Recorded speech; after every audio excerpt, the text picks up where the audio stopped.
Putin ally tonight under assault. At this hour, the second biggest city in Syria is now in the hands of rebels for the first time since the war began a decade ago. As its dictator, Putin's close ally, Bashar al-Assad, backed by Russian forces, is clinging to power. The situation there is changing by the hour. The rebels surprising both Putin and Assad, storming Aleppo, toppling statues of Assad's family. Overnight, Putin's Air Force reportedly carrying out strikes in Syria in response. The crisis in Syria for Putin tonight, coming as another one of his allies is in serious trouble. Let me just show you the images out of Georgia tonight. Protesters furious after Georgia's Putin-supported government decided to postpone talks to join the EU. It has led to mayhem and protests on the streets. That move, of course, by the government, one that Putin was celebrating and supporting. But the overwhelming uprising that we are witnessing in these past days, these images you see on the streets of Georgia, are adding to a perilous moment for Putin, who today approved a budget spending a third of Russia's entire national budget on the military. In fact, increasing the size of his standing military for only the third time since Putin invaded Ukraine. Something that appears to be a sign that whatever peace deal is eventually negotiated, Putin's goals remain unchanged. And tonight, a Russian oligarch close to Putin telling Max Seddon at the Financial Times that Putin will reject Trump's peace plan, the first one that Trump's floated there. He said then, quote, "The world is on the brink of nuclear war."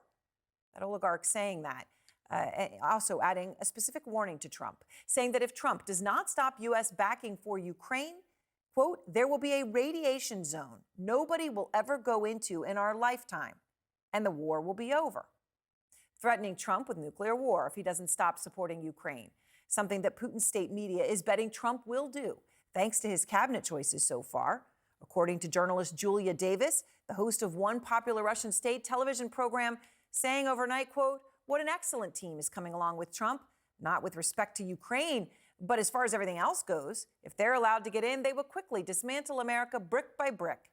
They are so great." Let's go now to General Mark Hertling, along with Seth Jones, national security expert, who, of course, have been on the ground in Syria, as well as the other places we're talking about here. General, right now, you're looking at a crucial moment for Vladimir Putin, and it comes as the Financial Times is reporting that, that oligarch and his inner circle is outright rejecting even Trump's offer for a peace deal. You hear what's happening in Georgia, what's happening in Syria, as Putin is trying to send this massive increase in his armed forces. How crucial is this moment? We have to put it in perspective. You just named some of the things, Aaron, but Russia's military is in disarray. They are spread across a bunch of continents, not just Syria and Ukraine. Their economy is in free fall, as Fred just mentioned. They face some threats on several fronts and decreased assistance from a bunch of allies that are having problems themselves.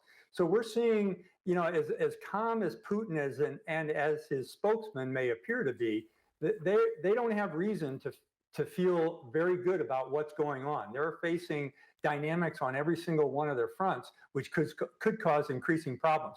Putin is not in a good place right now. And I hope that, based on our approach toward the Ukrainian war, we take advantage of that. Well, Seth, that's the crucial question. And the Russian oligarch, who threatened that nuclear weapon, that no one would go in our lifetimes in that zone again and the war would be over.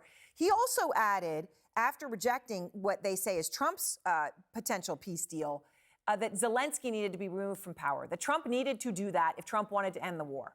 And I'm just curious, Seth, what you think about that in the context of what we heard from Joe Rogan, who obviously supported Trump for president. Joe Rogan implied that he turned down an interview with Zelensky, where, of course, Zelensky would have come on his show to make his case about the war. Seth, do you think that's an actual question out there, that Trump would try to remove Zelensky from power?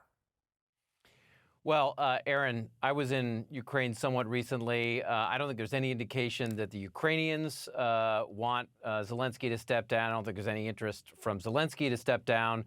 And I think this is really the challenge right now that the incoming Trump administration has. There is a huge gap right now between the Ukrainians and the Russians on what they're actually willing to negotiate. The Russians want a weak Ukraine right now. They certainly don't want it as a member of NATO, and I'm sure they want Zelensky to step down.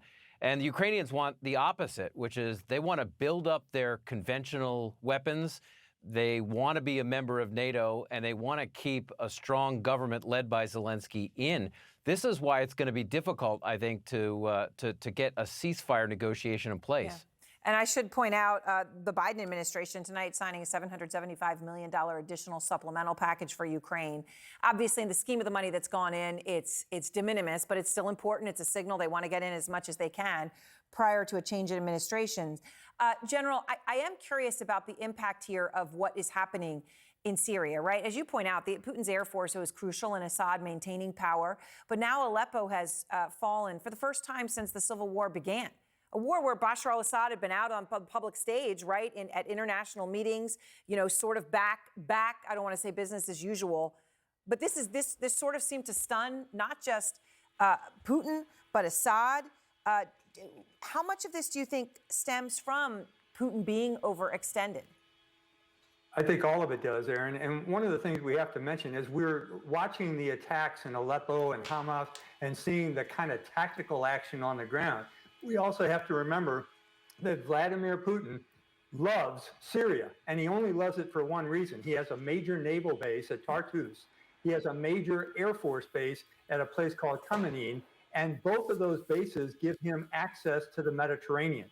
Once he loses that because of a potential overthrow of Assad, he has lost his capability to influence in the Med.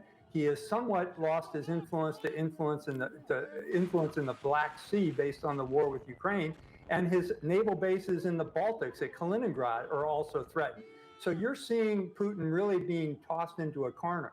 These bases are all critical for their military presence in these areas, and increased rebel activity in northern Syria and the Turkish incursions have heightened concerns about the Russian supply routes even into the area.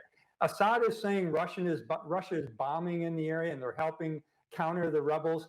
Yeah, they're not bombing with much because they don't have much to bomb with. They've lost a lot of aircraft in Ukraine, and they're, like I said a minute ago, they're in very bad states. And giving anything, and I just comment on your statement about the Russian ministry saying that they wanted Zelensky removed. Yeah. That's been the objective of Putin since day one in February of 22, to get Putin and to get Zelensky and his government out of Ukraine. So they would meet their strategic objective if they could do that. And Seth, Putin signing the military budget, a third of the budget going to the military, increasing troops for just the third time since the war began. Obviously, they've had hundreds of thousands, maybe nearly 1 million of wounded or killed in action. The currency hitting the lowest level that it has since the war, since the invasion of Ukraine. How much disarray is there in the Russian military? I mean, what's the truth as you can see it, Seth? Well, look, I think the Russian military is trying to push forward in the area of Donetsk and Luhansk in Ukraine, but the reality is that the Russians have suffered extraordinary casualties and still are on the front lines. They have not been able to effectively take back the Kursk area of Russia that Ukrainians now control. As we've talked about, Aaron, the Russians have suffered about 4 to 5 times more casualties than in all wars since World War II combined. So that's both the Soviet Union and Russia itself. Now to have to deal with Syria right now and Hayat Tahrir al-Sham with really no effective ground force, because Hezbollah is not going to play a role. They did in Aleppo when the Syrians took it. The Iranians had a major ground presence as well. Qasem Soleimani, the former head of the Islamic Revolutionary Guard's Quds Force, actually was in the Joint Operations Center. So the Russians are in serious trouble right now on multiple fronts, and I think their military is suffering badly because of it. And of course, the crucial question will be, what will the Trump administration do? Do they see it as an opportunity, and in which way? Thank you both so very much.